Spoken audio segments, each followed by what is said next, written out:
कारण हा थोडा पैसा नाही अध्यक्ष महोदय, 45,000 कोटी रुपये आज महिलांच्या हातामध्ये जातात 12 महिन्यामध्ये। आज तो पैसा कुठल्या तरी छोट्या मोठ्या दुकानात जातो, काही ना काही महिलांच्या हातामध्ये पैसा राहतो, टिकून राहतो, खर्च होत नाही आणि ते बरोबर बचत करतात। कारण हा थोडा पैसा नाहीये। या माध्यमातून आमचं हेच धोरण आहे की बहीण सक्षम होईल, तिच्या कुटुंबाला हातभार लागेल आणि पैसा राज्याच्या अर्थव्यवस्थेत येऊन अर्थव्यवस्थेला देखील छोटं मोठं त्या ठिकाणी योगदान मिळेल, हे पण मी अध्यक्ष महोदय सांगू इच्छितो। महसूल तुटीच्या बद्दल बरंच अध्यक्ष महोदय त्या ठिकाणी बोललं गेलं। महसूल तुटीबाबत सभागृहात चर्चा पण झाली। राज्याचं कर उत्पन्न कमी झालंय, महसूल तूट दिसते का? तसा अजिबात झालेलं नाहीये। कारण आपण आकडेवारी बघितली तर सातत्याने महसुलामध्ये वाढ झालेली त्या ठिकाणी आपल्याला पाहायला मिळेल। जीएसटी आल्यापासून अध्यक्ष महोदय आपले करदाते वाढलेत। येणाऱ्या 2 वर्षात आणखी करदाते वाढतील आणि त्यामधून उत्पन्न वाढेल। मला सभागृहाला सांगायचंय 24-25 मध्ये 3,28,000 कोटी एवढा जीएसटी, एसजीएसटी, सीजीएसटी, आयजीएसटी जमा केला होता। मागील वर्षाच्या तुलनेने त्याच्यामध्ये वाढ झालेली आहे 12%। महाराष्ट्रात जमा होणारी देश पातळीचा जीएसटीचा वाटा हा देशात जेवढा जीएसटी गोळा होतो त्याचा 16% जीएसटी एकट्या महाराष्ट्रातून गोळा होतो आणि हे फार महत्त्वाचं आहे। 24-25 मध्ये आपण 95.20% महसूल जमा केला। अध्यक्ष महोदय, यावेळेस आम्ही टार्गेट ठेवलेलं आहे 25-26 मध्ये 100% महसूल जमा कसा होईल आणि तोच करण्याच्या करता आम्ही नियोजनबद्ध पद्धतीनं त्या ठिकाणी कामाला लागलेलो आहे। मला या निमित्तानं सभागृहाला सांगायचंय की मागील 15 वर्षात साधारण महसुली तुटीची टक्केवारी ही 1% आतच आपली राहिलेली आहे। त्याच्यामध्ये 14-15 अध्यक्ष महोदय, जर तुम्ही बघितलं ज्यावेळेस निवडणुकीचा काळ होता त्यावेळेस आता 14-15 मध्ये 17,79,138 स्थूल राज्याचं उत्पन्न होतं, ते आता त्यावेळेस महसुली तूट 12,138 कोटीची होती, म्हणजे 0.68%। पुन्हा 19-20 मध्ये तसंच झालं, स्थूल उत्पन्न झालं 26,56,000चं आणि तूट झाली 17,000ची 0.64। आपण कोरोनामध्ये 26,56,000चं स्थूल उत्पन्न होतं, 26,10,000चं आणि तूट होती 1.58ची 41,000 कोटीची। अध्यक्ष महोदय, आता हे सांगतायत ना 49,39,355 कोटी रुपये आपलं स्थूल उत्पन्न आहे, तूट त्या तुलनेत फक्त 45,891 आहे। त्याच्यामुळं आपली आर्थिक आपण शिस्त यावेळेचा अर्थसंकल्प मांडत असताना आम्ही आर्थिक शिस्त लावण्याचा प्रयत्न केलेला आहे आणि 1%च्या आत ठेवलेलं आहे। तुम्ही जर टक्केवारीचं बघितलं तर जयंतराव तुम्ही हसू नका, तुम्ही हे हसण्याचे दिवस नाही, हे समजून घेण्याचे दिवस आहेत। त्याच्यामुळं 49,39,355 आपलं स्थूल उत्पन्न असताना 45,000 महसुली तूट होती। त्याच्यामध्ये साधारण 0.93 हे त्याच्यामध्ये आलेली आहे। महसुली तुटीची जी कारणं आहेत ती राज्यकोषीय तुटीसाठी सुद्धा आहेत।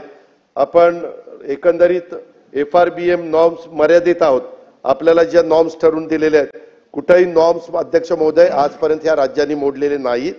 25-26 मध्ये अंदाजित राजकोषीय तूट 1,36,235 कोटी रुपये आहे, ती 2.74% म्हणजे 3%च्या आतमध्ये। आणि मी सभागृहाला सांगू इच्छितो ओरिसा, महाराष्ट्र आणि गुजरात हे 3च राज्य ह्या 3%च्या आतमध्ये, बाकी सगळे 4%, 3.5%, 5% कशी पण आहेत म्हणजे। आणि ही तिन्ही राज्य साधारण आपल्या केंद्रीय आपले पंतप्रधान नरेंद्र मोदींच्या नेतृत्वाखाली काम करणारी ही राज्य, गुजरात घ्या, महाराष्ट्र घ्या आणि त्या ठिकाणी ओरिसा त्या ठिकाणी घ्या। अध्यक्ष महोदय, एकंदरीतच हे ज्यावेळेस आपण करतो मागील काही वर्षाची स्थिती आपण बघितली तर अर्थसंकल्प हा सातत्याने तुटीचा त्या ठिकाणी असतो। या अर्थसंकल्पात पण मी 45,000 तूट दाखवलेले हे मी नाकारत नाही, परंतु नवीन योजनांच्यासाठी अर्थसंकल्पात तरतूद न करता पुरवणी मागण्यांकडून तरतूद करण्याचा पर्याय आमच्याकडे आहे आणि पुरवणी मागण्यावर संपूर्ण राहता अर्थसंकल्पातच भरीव तरतूद करण्याचा पर्याय आम्ही यावेळी स्वीकारलेला आहे। कारण मागे एवढ्या पुरवणी मागण्या व्हायच्या आणि मग सगळे म्हणायचे की हे काय. असं असलं तरी अध्यक्ष महोदय, राज्य उत्पन्नाच्या राज्यकोषीय तूट स्थूल उत्पन्नाच्या 3% मर्यादेत ठेवण्यात आमचं सरकार त्या ठिकाणी यशस्वी झालेलं आहे आणि ही पण दक्षता आम्ही त्या बाबतीमध्ये घेतोय, हे पण मला सभागृहाला सांगायचं आहे. अध्यक्ष महोदय, काही सन्मान्य सदस्य म्हणतील तूट कमी करण्याच्या करता तुमचं काय चाललंय. मी तुटीचं समर्थन करतोय असा अर्थ कृपा करून सभासदांनी त्या ठिकाणी काढू नये. मागील 10 वर्षात राज्यकोषीय आणि महसुली तुटीचा अर्थसंकल्प मांडला गेलेला. काही वर्ष अपवाद आहे, मी नाही म्हणत नाही. महसुली तूट कमी करण्यासाठी 2 पर्याय असतात. एक तर तुम्हाला तुमच्या उत्पन्नामध्ये वाढ केली पाहिजे आणि अनुत्पादन खर्चामध्ये त्या ठिकाणी कपात केली पाहिजे. उत्पादनामध्ये वाढ करण्याचा प्रयत्न केले तर गरिबांचा खिसा त्या ठिकाणी कापला जाईल. काय उत्पन्न अशी ओरड त्या ठिकाणी होते, कारण मुद्रांक शुल्क रेडी रेकनरचा बाबत याच अधिवेशनात लक्षवेधी आणली. त्याच्यावर उत्पन्न वाढीला अध्यक्ष महोदय मर्यादा आहेत. आम्हाला जनतेला जास्त त्रास न देता आमचं उत्पन्न कसं वाढेल, काही ठिकाणी लिकेजेस असतील ते लिकेजेस कसे कमी होतील आणि कर चुकवेगिरी करतात त्यांना सगळ्यांना कराच्या प्रक्रियेमध्ये कसं आणता येईल. या राज्यात सर्व क्षेत्रात विकासाची कामं आहेत. महाकाय प्रकल्प त्या ठिकाणी आपण करतोय. विकास चक्राला गती देण्यात मोठ्या प्रमाणावर गुंतवणूक अध्यक्ष महोदय त्या ठिकाणी करावी लागते. राज्याच्या चांगल्या भविष्यासाठी नॉर्म्स मर्यादेत राहून या आव्हानांचं सरकार यशस्वीपणे त्या ठिकाणी सामना करते. तेवढी ताकद आपल्या राज्य सरकारच्या अर्थव्यवस्थेमध्ये आहे आणि हे मी सभागृहाला पण सभागृहाच्या माध्यमातून राज्याच्या जनतेला सांगू इच्छितो. अर्थव्यवस्थेचं आकारमान वाढल्यानंतर कर उत्पन्न वाढून राज्याची अर्थव्यवस्था आपली मजबूत होईल. त्याच्यामध्ये राज्याची अर्थव्यवस्था चिंताजनक आहे असा कुठेही चुकीचा संदेश जाऊ नये याची काळजी आपण सगळ्यांनी घेतली पाहिजे. खर्चावर देखील अध्यक्ष महोदय आम्ही नियंत्रण त्या ठिकाणी ठेवतोय. काही कठोर उपाययोजना आम्ही करतोय. त्यातून तूट कमी करण्याचा आमचा कटाक्षाने प्रयत्न आहे. कर चुकवेगिरीला आम्ही आळा घालतोय, त्याच्याकरता पावलं उचलतोय. अध्यक्ष महोदय, पूर्वी कर चुकवेगिरी केली तर त्याला अटक करण्याची तरतूद नव्हती. आता अटक करण्याची तरतूद आली. त्याने कर जर चुकवला तर, आणि अटकेची तरतूद झाल्यामुळं त्याचा सकारात्मक परिणाम हा कर भरण्यावर आता लोकांचा दिसू लागलेला आहे. मुद्रांक व नोंदणी फी, राज्य उत्पादन शुल्क, राज्य वस्तू सेवा कर याच्यात साधारण आम्ही टार्गेट ठेवलेले आहे की 15 ते 20 हजार कोटी रुपयाची वाढ कशी आपल्याला करता येतील. आणि सुदैवाने माझ्याकडे राज्य उत्पादक शुल्क पण विभाग आहे आणि जीएसटी पण आहे. त्याच्यामुळे मी तर याच्यामध्ये अतिशय काटेकोरपणे काम करणारे अध्यक्ष महोदय. आणि यापेक्षा जास्त कशी वाढ करता येईल आणि तूट कशी कमी करता येईल अशा प्रकारचा आमचा सगळ्यांचा प्रयत्न राहणार आहे. सरकारचा प्रयत्न राहणार आहे. अध्यक्ष महोदय, कर्जाचा आकडा मोठ्या प्रमाणावर वाढलेला अशा प्रकारचा मुद्दा सातत्याने एकदम आता कोणी सांगितलं 9,32,000 कोटी. खरं आहे की मागच्या तुलनेमध्ये 9 लाखाचा आकडा मोठा वाटतो, परंतु मागं आपलं स्थूल उत्पन्न 8,500 लाख कोटी होतं तेव्हा आपल्यावर कर्ज 1,81,000 कोटी रुपये होतं आणि आता 49,40,000 कोटी आपलं स्थूल उत्पन्न झाल्यावर त्या प्रमाणामध्ये आपलं कर्ज वाढलंय आणि ते 20% आतमध्ये अध्यक्ष महोदय आहे. देशाच्या सर्व राज्यांचं कर्जाचं सरासरी प्रमाण त्यांच्या स्थूल उत्पन्नाच्या 28% पर्यंत आहे, परंतु आपण साधारण 17%, 18%, 18.5% ठेवण्याचा प्रयत्न अध्यक्ष महोदय त्या ठिकाणी केलेला आहे. ही पण बाब मी या निमित्तानं लक्षात आणून देतो. आणि देशातील 3 राज्य गुजरात, ओरिसा, महाराष्ट्र यांचं कर्जाचं प्रमाण हे 20%च्या आतमध्ये. राज्याची आर्थिक परिस्थिती बाबत निराधार आरोप करून राज्याची आर्थिक परिस्थिती खालवल्याचं कृपा करून खोटं चित्र रंगवण्याचा प्रयत्न विरोधी सन्माननीय सदस्यांनी करू नये. त्याचा येणाऱ्या गुंतवणुकीवर थोडाफार नकळत परिणाम होतो. तो परिणाम आपल्या राज्यावर होऊ देण्याचं काम करू नये असं माझी त्यांना सगळ्यांना त्या ठिकाणी विनंती आहे. आणि अध्यक्ष महोदय, मी या निमित्तानं एकच सांगतो की जयंतराव ज्यावेळेस अर्थमंत्री होते त्यावेळेस राज्याचं स्थूल उत्पन्न 8.5 लाख कोटी होतं आणि कर्ज होतं 1,81,000 कोटी. आता ते उत्पन्न 832, 845, 848 6 पटीनं त्या ठिकाणी वाढलंय. 6 पटीनं म्हणजे ते झालं 49,39,000 कोटी. म्हणजे जयंतराव ते समजा 18,18,95 18 अष्टोदर्शे म्हणजे 10,80,000 कोटी कर्ज काढलं पाहिजे, तिथं आम्ही फक्त 9 लाख कोटी काढले. म्हणजे तुमच्यापेक्षाही चांगलं आहे हो का? नाही ते देतो, तुम्हालाही देतो, हेही देतो आणि बाकीचंही बोलतो. नाही नाही, हे क्लिअर आहे मला. राज्यात तुम्ही अमित देशमुख साहेब, कदम साहेब, तुम्ही दोन फार हुशार माणसं ह्या सभागृहात आहेत, काँग्रेस पक्षाचे सन्माननीय सदस्य. आणि अध्यक्ष महोदय, नाही ऐकतोय, भारतीय विद्यापीठाचं सगळं करून ठेवलं पतंगरावनी, त्याच्यावर तू नुसतं ऐकतोय. तू काय केलंय?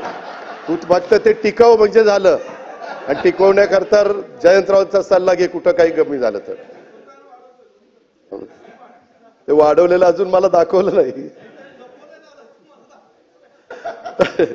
या सभागृहाच्या माध्यमातून मी राज्याला सांगू इच्छितो, अध्यक्ष महोदय, ज्याला कोणाला पुढे जायचंय त्यांना काही प्रमाणामध्ये कर्ज काढण्याचं धाडस दाखवावंच लागतं.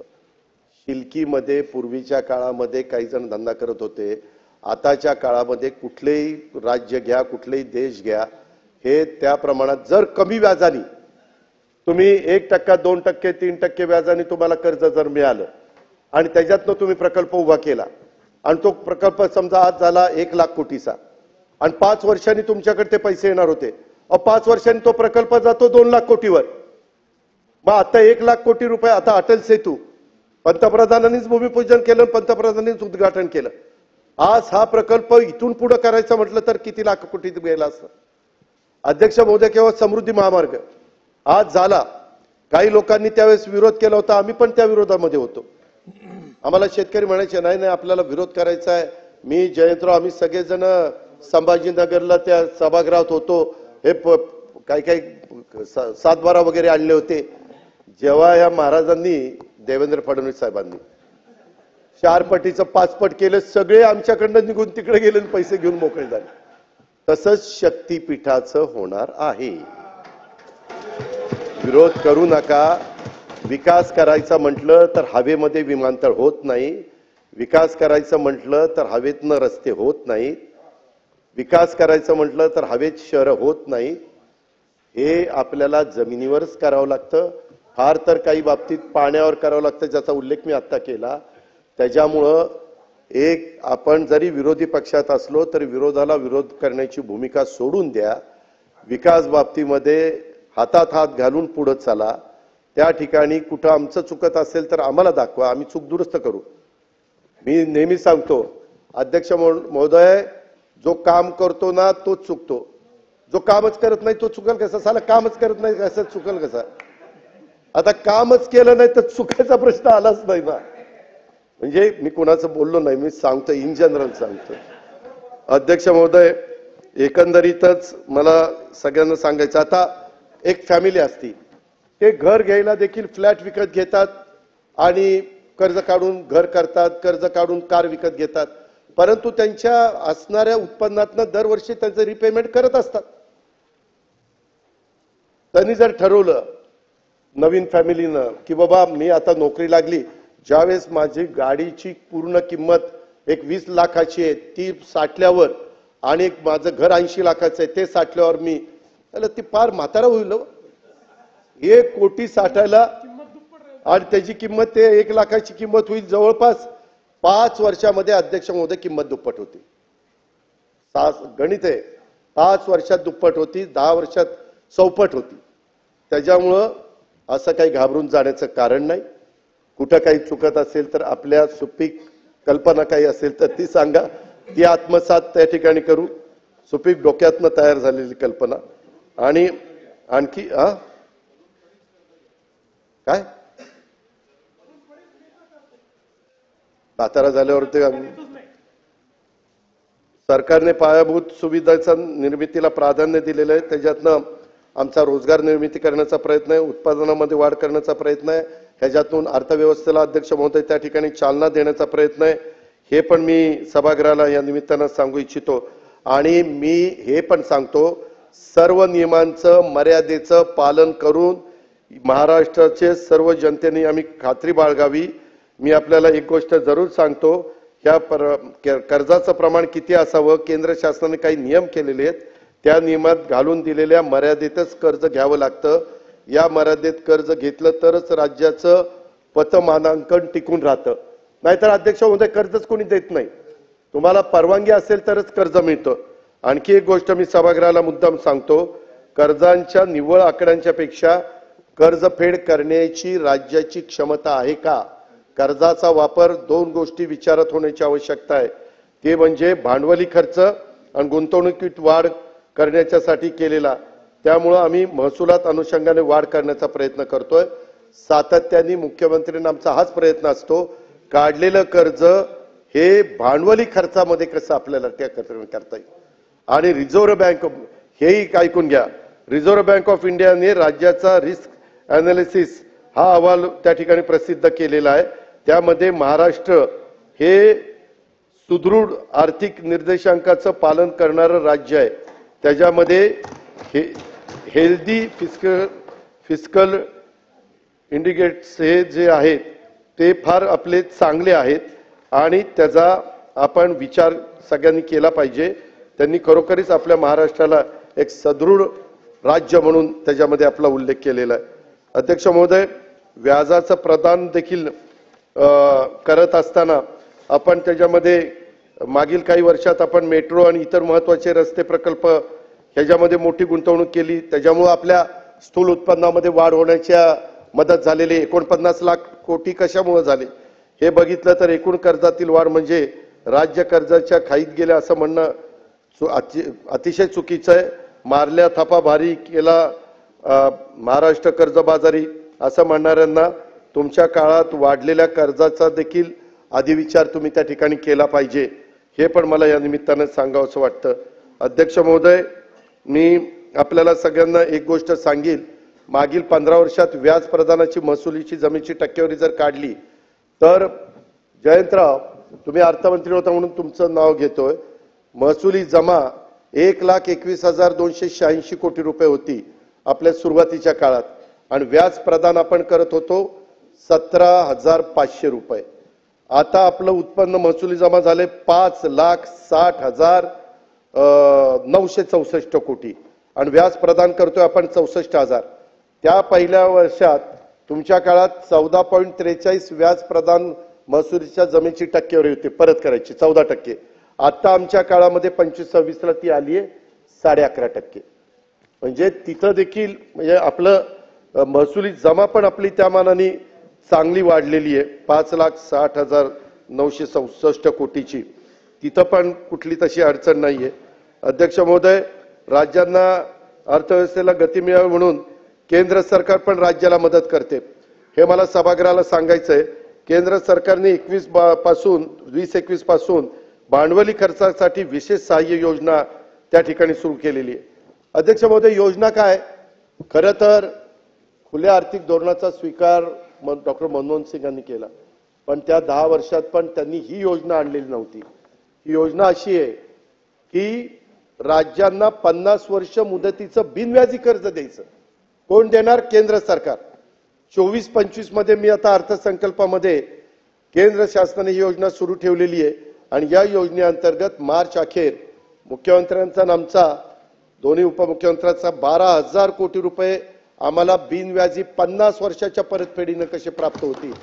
कारण ते 50 वर्षांनी 12,000 द्यायचे. त्या 12,000चं आम्ही काय करणार? पर्यटन स्थळाचा विकास करणार, आम्ही त्याच्यातनं रस्ते करणार, आम्ही त्याच्यातनं मेडिकल कॉलेज बांधणार, आम्ही त्याच्यामध्ये प्रशासकीय इमारतीची बांधकामं करणार, पाणी पुरवठा योजना करणार, नागरी सुविधांची कामं करणार. ह्या भांडवली खर्चाची कामं आम्ही करणार. द्यायचेत कधी? 50 वर्षांनी. अध्यक्ष महोदय, ते 12,000 त्यावेळेस काही कोट रुपये होतील, पण आपल्याला त्यावेळेस द्यायचे फक्त 12,000च. ही गोष्ट लक्षात घेतली पाहिजे. मला एवढंच सांगायचंय, केंद्राने ही योजना आणली नसती तर राज्यावर व्याज प्रदानाचं दायित्व वाढलं असतं. त्यामुळे केंद्र सरकारला, मोदी साहेबांना त्यांच्या सरकारला मी मनापासून त्यांचा धन्यवाद देतो, आभार मानतो. आणि ही योजना 2020-21 पासून केंद्र सरकारने सुरू केलेली आहे. भांडवली खर्चात वाढ करणं तोच सूत्र ठेवून महाराष्ट्र देखील त्या पद्धतीने अध्यक्ष महोदय प्रयत्न करतोय. आणि त्याच्यामुळं हे कर्ज घेतलं तर उलट महाराष्ट्राचा त्याचा फायदाच आहे. अध्यक्ष महोदय, त्याच्यामध्ये टॅक्स जीडीपीचं प्रमाण ते पण मी आता सांगून तुमचा वेळ घेत नाही. अध्यक्ष महोदय, अर्थसंकल्पीय तरतुदीमध्ये काही विभागांना झुकतं माप दिलं. सारखं मागे देखील मी उद्धव ठाकरे साहेबांच्या मंत्रिमंडळात असायचो. राष्ट्रवादीला जास्त पैसे दिले, काँग्रेसला कमी दिले. नाही असू द्या ना, पण ते विरोधक असलं की ते बोलावंच लागतं ना. म्हणून आता तुम्ही बोलला, तुम्ही पण बोलला. भाजपला इतके एक मिनिट जे बोलले ते त्याच्यामध्ये अध्यक्ष महोदय काही विभागांना निधी देताना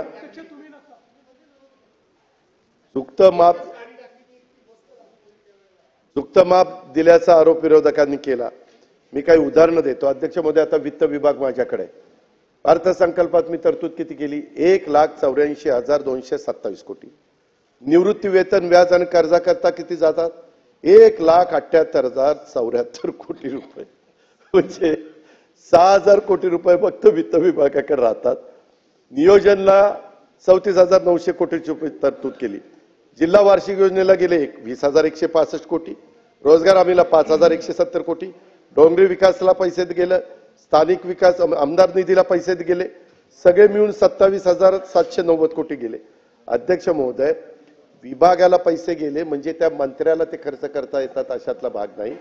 ते पैसे त्या हेडखाली त्या ठिकाणी जातात. आता लाडकी बहीण योजनेचे पैसे, आता अदिती इथं नाहीये, परंतु ते पैसे महिला बाल विकासला दिसतात. किंवा नमो, हे 6,060 कोटी रुपये आम्ही देतो वर्षाला, ते पैसे कृषीला दिसतात.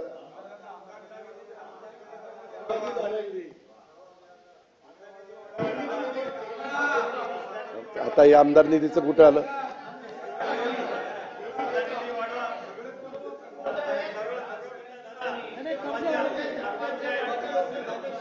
अध्यक्ष महोदय, त्याच्यामुळं अशा पद्धतीचा गैरसमज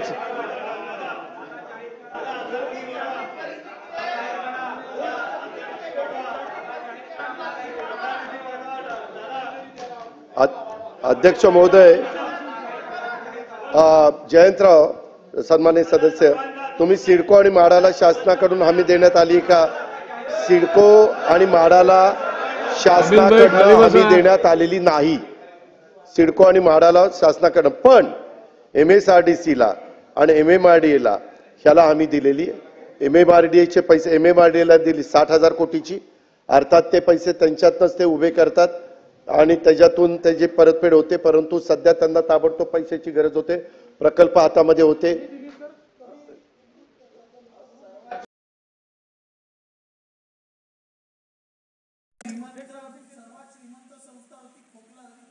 त्यामध्ये MSRDCला आपण 33,640 कोटी रुपयाची हमी दिलेली आहे. आणि एकंदरीतच या शासन हमी बाबत येलो बुक तुम्ही जर बघितलं तर त्याच्यामध्ये ती दर्शवलेली आहे. हे पण आपल्या लक्षात येईल. मला आपल्याला एक सांगायचं आहे, आता काही जणांनी सांगितलं की शिवसेनेला पैसे त्या ठिकाणी आमच्या बाजूला कमी आले. MMRDAला आज 1,22,000 कोटीचे प्रकल्प राबवण्यात येत आहेत आणि MSRDCला 2,22,000 कोटीचे प्रकल्प राबवण्यात येत आहेत. 3,44,000 कोटीचे प्रकल्प मान्य असून अंमलबजावणीच्या विविध टप्प्यावरती आहेत. आता तसं जर बघितलं तर मग हेही पैसे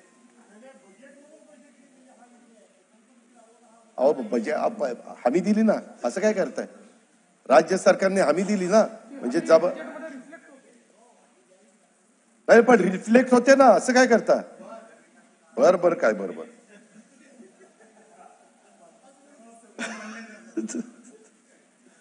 अध्यक्ष महोदय, एकंदरीतच अनुशेषाच्या संदर्भामध्ये देखील आम्ही जरी आता बंधन नसलं तरी साधारण जो रेशो आहे तो ठेवून मराठवाडा विदर्भ याला कुठलं कमी काही पडणार नाही. मराठवाडा वॉटर ग्रीड असेल, नदी जोड असेल, शक्तीपीठ महामार्ग असेल, या सगळ्यातनं अशा पद्धतीनं आपण त्या भागाला मदत करण्याचाच प्रयत्न त्या ठिकाणी करत असतो. अध्यक्ष महोदय, त्याच्या संदर्भामध्ये एकंदरीतच मला सभागृहाला हे पण सांगायचंय की उद्योग क्षेत्रामध्ये देखील आता भास्करराव, सन्मानित सदस्य भास्करराव आणि सन्मानित सदस्य जयवंतरावांनी काढलेलं होतं की बाबा आपला उद्योग क्षेत्राचा वृद्धी दर कमी झालाय. तसं झालं नाही. आपल्या इथं ह्याच्या उद्योग क्षेत्राच्या वृद्धी दरात देखील पुढील काळात वाढ झालेली त्या ठिकाणी दिसते. आपला 20-21 ला -4 नाही आहे, परंतु आपण पुढं ते कसं चाललेलं आहे ते मला सांगायचंय.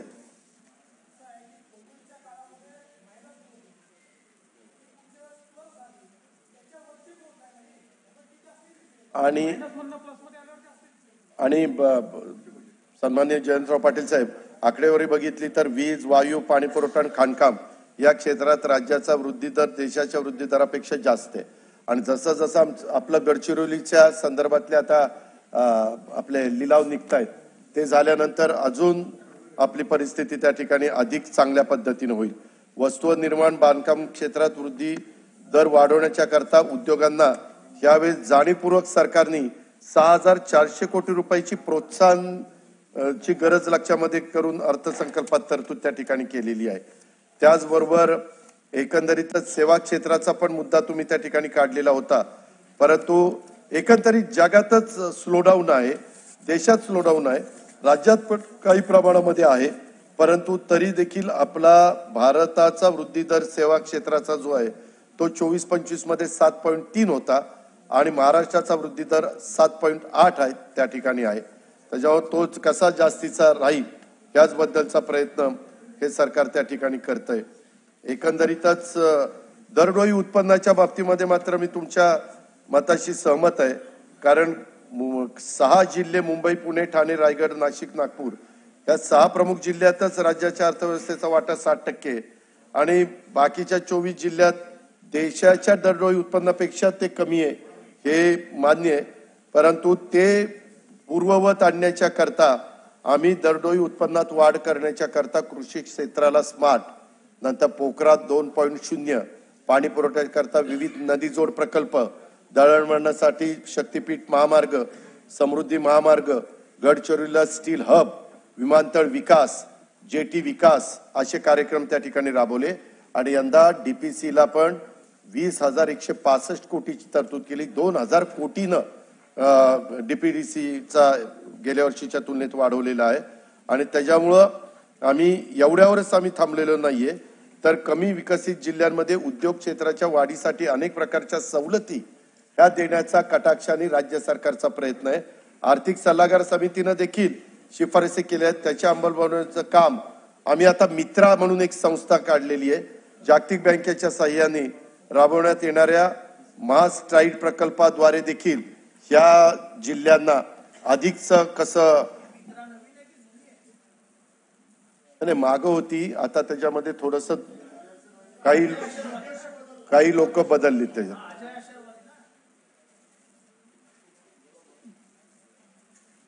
स्थूल उत्पन्नाचा जिल्ह्याचा वाटा मी त्या ठिकाणी सांगितला.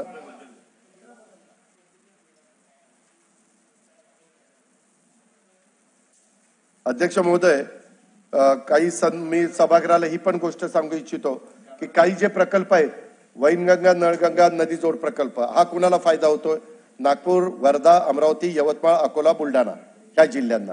दमणगंगा, एकदरी, गोदावरी नदी प्रकल्प मराठवाड्यातील छत्रपती संभाजीनगर, जालना, बीड, परभणी या मराठवाड्यातील दुष्काळी क्षेत्राला.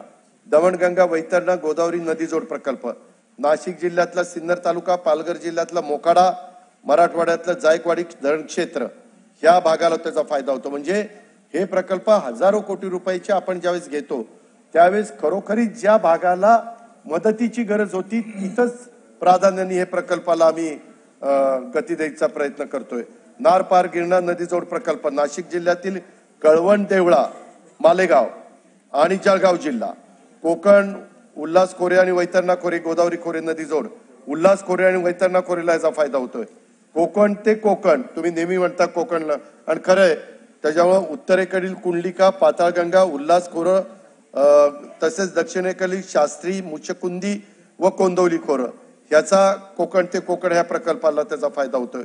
वाढवण प्रकल्पाचा पालघर आणि ठाणे, नाशिक ह्याला त्याचा फायदा होतो. शक्ती मार्गाचा वर्धा, यवतमाळ, हिंगोली, बीड, नांदेड, परभणी, धाराशिव, लातूर, सोलापूर, सांगली, कोल्हापूर, सिंधुदुर्ग या जिल्ह्यांना त्या ठिकाणी फायदा होतोय। अध्यक्ष महोदय, अशी पण टीका सन्माननीय सदस्यांनी केली की तुम्ही वेगवेगळी महामंडळं काढली परंतु त्यांना निधी दिला नाही। अध्यक्ष महोदय, महाज्योती असेल, सारथी असेल, बार्टी असेल, हे वेगवेगळी जी काही संस्था काढल्यात त्यांना निधी देण्याच्या बद्दलचा कटाक्षाने राज्य सरकारने प्रयत्न केलेला आहे आणि हे सरकार सामाजिक घटकांच्या सर्वच महामंडळांना ताकद देण्याचा प्रयत्न करत आहे।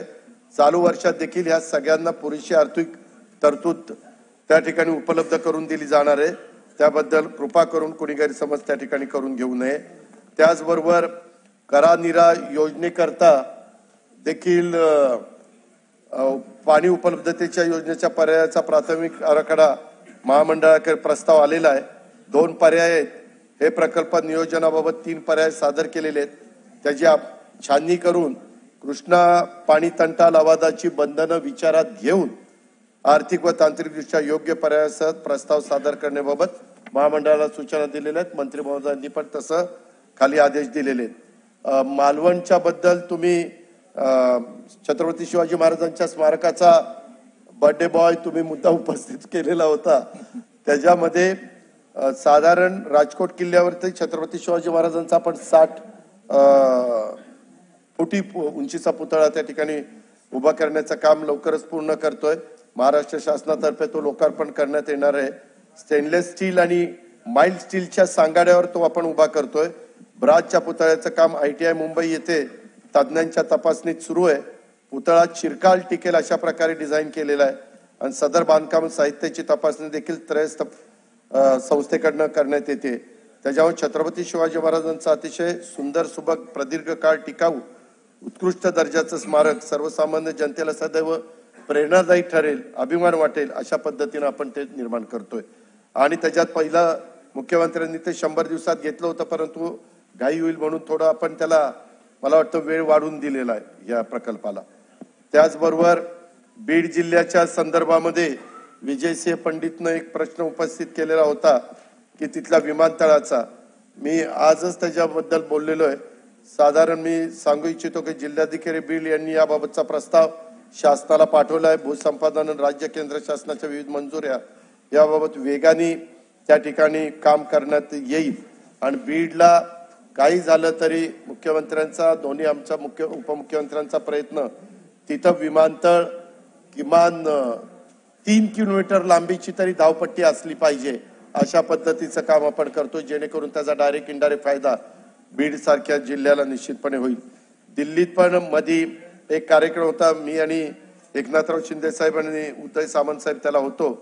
त्या अर्थसंकल्पात उल्लेख नसलेला गोष्ट आहे म्हणून मी ते निदर्शनास आणू इच्छितो की दिल्लीत जे मराठी साहित्य संमेलन झालंय त्यात नवी दिल्लीत राहणाऱ्या मराठी भाषिकांच्या करता एकत्र जमण्याच्या करता किंवा स्नेह मेळावे साजरे करण्याकरता सांस्कृतिक भवन उभारण्याचा संकल्प आम्ही बोलून दाखवला।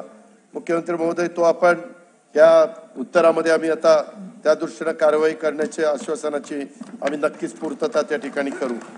तसंच क्रांतीवीर नानासाहेब पाटलांचं स्मारक, भारतीय स्वातंत्र्य लढ्यातील महत्वाचे क्रांतिकारक स्वातंत्र्य सेनानी प्रति सरकार स्थापन करणारे क्रांतीवीर नानासाहेब पाटील यांच्या जयंतीचे क्रांतीवीर चुकून मी म्हटलं क्रांतिसिंह हे शतकोत्तर रौप्य महोत्सवी वर्ष आहे। स्वातंत्र्यपूर्व काळात ब्रिटिशांना त्यांनी लढा दिला। स्वातंत्र्य काळात संयुक्त महाराष्ट्र चळवळीत त्यांनी भाग घेतला। बीड मधून लोकसभेवर ते निवडून गेले। अशा या क्रांतिकारी व्यक्तिमत्वाच्या स्वातंत्र्य सेनानींचे त्यांच्या कर्तृत्वाला साजेचं स्मारक बहे, तालुका वाळवा, जिल्हा सांगली या ठिकाणी उभारण्यात येईल। हे पण मी या ठिकाणी जाहीर त्या ठिकाणी करतो। अध्यक्ष महोदय, बहे स्मारक, बहे तालुका वाळवा, त्याच्यामध्ये बहे त्याच्या संदर्भात चर्चा करून तिथल्या लोकांची मागणी आहे जे काही चर्चा करून कुठं पुढं। अध्यक्ष महोदय, बीडला आता विमानतळ करतोय। अध्यक्ष महोदय, अर्थसंकल्प मांडण्यामागची माझी भूमिका मी स्पष्ट केलेली होती की सन्माननीय सदस्यांनी काही उत्तर देण्याचा पण प्रयत्न केला पण काही खूप सदस्यांनी 76-75 सदस्य होते। काही मुद्दे आवश्यक ते बाबतीत त्यांचं म्हणणं पत्र देऊन त्यांनी मला कळवावं. त्यांच्या मतदारसंघातील समस्यांवर मार्ग काढण्याचा प्रयत्न आम्ही लोक आणि महायुतीचं सरकार निश्चित करेल. मी पुन्हा एकदा सर्वांना सांगतो की आपण मतभेद विसरून एक होऊन महाराष्ट्राला सर्व क्षेत्रात नंबर 1 वर आणण्याचा प्रयत्न त्या ठिकाणी करूया. एकंदरीतच वेगवेगळी उत्तरं वेगवेगळ्या मान्यवरांनी त्या ठिकाणी दिलेली आहे. खूप जणांनी भास्करराव, सन्मानित सदस्य भास्करराव, जयंतराव, नानाभाऊ वडेट्टीवार या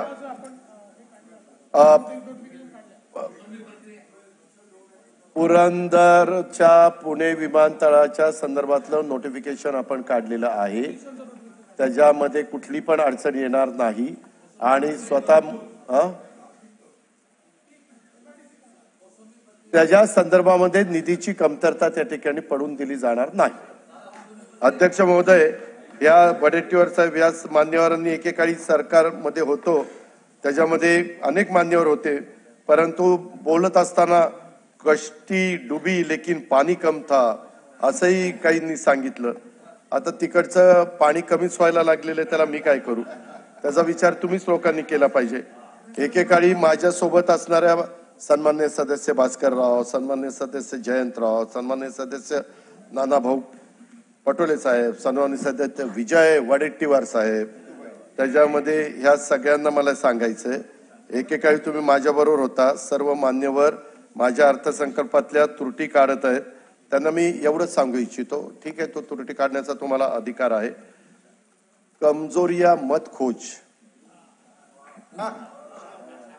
मुझमें मेरे दोस्त, कमजोरिया मत खोज मुझमें मेरे दोस्त, एक तू भी शामिल है मेरी कमजोरियों में, ये भी याद. जयंतराव, आपण भाषणामध्ये बरंच काही सांगितलं. संत तुकारामाचे अभंग घेतले नाहीत. एकनाथरावांना सगळं तुमच्यासाठी. त्याच्यामध्ये आम्ही संत तुकाराम महाराजांना विसरलो नाही, एकनाथ महाराजांना त्या ठिकाणी विसरलो नाही, एकनाथराव शिंदेंना पण आम्ही विसरलेलो नाहीये. हे सगळेजण तुम्हाला मी सांगतो, कालच जगद्गुरु संत तुकाराम महाराजांच्या नावाचा पुरस्कार आमच्या एकनाथराव शिंदे साहेबांना त्या ठिकाणी मिळालेला आहे. असे आमचे एकनाथराव शिंदे. आणि खरं तर त्या संस्थांनी दिला पुरस्कार. कोण देतो तेही विसरला का इतक्या कमी दिवसात? देव संस्थांनी. त्याच्यामध्ये आणखीन बऱ्याच काही गोष्टी आहेत अध्यक्ष महोदय, परंतु अहिल्यादेवींचं सांगितलं, सभागृहातच सांगितलं. स्वतः राम शिंदे साहेब त्याच्यामध्ये लक्ष घालतायत. राम शिंदे सांगतील तशा प्रकारे सगळं काम चालतं. सभापती महोदय म्हणजे ते सभापती महोदय. अध्यक्ष महोदय, त्याच्यामध्ये मी जयंतराव, तुम्हाला आवडतात म्हणून संत तुकारामांचा तुम्ही सारखा उल्लेख केला. मी 2च ओळी ऐकवतो. ज्याची खरी सेवा नाही भय त्याच्या जीवा, ज्याची खरी सेवा नाही भय त्याच्या जीवा, असं संत तुकारामांचे विचार आहेत. आमची सेवा करण्याची वृत्ती खरी आहे, त्यामुळं निर्भयाने आमची वाटचाल त्या ठिकाणी सुरू आहे. वस्तुस्थिती स्वीकारून राज्याला विकासाच्या दृष्टीनं पुढे नेण्याचा प्रयत्न आमचा मनापासूनचा आहे. जी आश्वासनं पूर्ण करता येतील, सांगितलं बापूस, सांगितलं ना अहो, पुण्याकरता जो विमानतळ करायचा आहे, उद्याची 50-100 वर्ष डोळ्यासमोर ठेवून त्या विमानतळाची जागा केंद्र सरकारच्या विभागाने फायनल केलेली आहे. तिथं विमानतळ जेवढा जलद गतीनं पूर्ण करता येईल तो करण्याचा महायुतीचे सरकारचे मुख्यमंत्री आणि दोन्ही उपमुख्यमंत्री त्यांच्या मंत्रिमंडळाचा मानस आहे. ओके. त्याच्यामध्ये अध्यक्ष महोदय, एकंदरीतच योजना वगैरे बंद करणार वगैरे असं काही आम्ही त्या ठिकाणी होऊन देणार नाही. ज्या योजना चालू ठेवणं गरजेचं आहे ते त्या ठिकाणी आम्ही करणारच. भास्करराव, तुम्ही सुरुवातीला भाषणात वृक्षदादा आता रसिक झालेत असं माझं त्या ठिकाणी कौतुक केलेलं आहे, परंतु माझ्या डोळ्यावर झापडं नसून माझा व्यापक दृष्टिकोन आहे, हे आपण लक्षामध्ये ठेवा.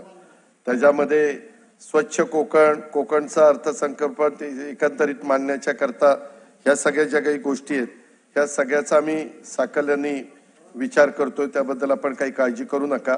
कोकणला जेवढं देता येईल तेवढं देण्याचा आम्ही मनापासूनचा प्रयत्न त्या ठिकाणी करू, कारण कोकणनी आम्हाला भरभरून दिलेलं आहे. मला वाटतं सन्माननीय सदस्य भास्करराव सोडले तर सर्व सन्माननीय सदस्य महायुतीचेच त्या भागातून निवडून आलेले सगळे. तर त्याच्यामुळं आम्ही म्हणजे निवडून आले म्हणून नाही, राज्याला मी नेहमीच सांगतो की कोकणला इतर भागाला मिळतं तसं कोकणला दिलं जात नाही. इतर भागाला सोयाबीनला मिळतं, कापसाला मिळतं, अनेक गोष्टीला त्या ठिकाणी मिळतं.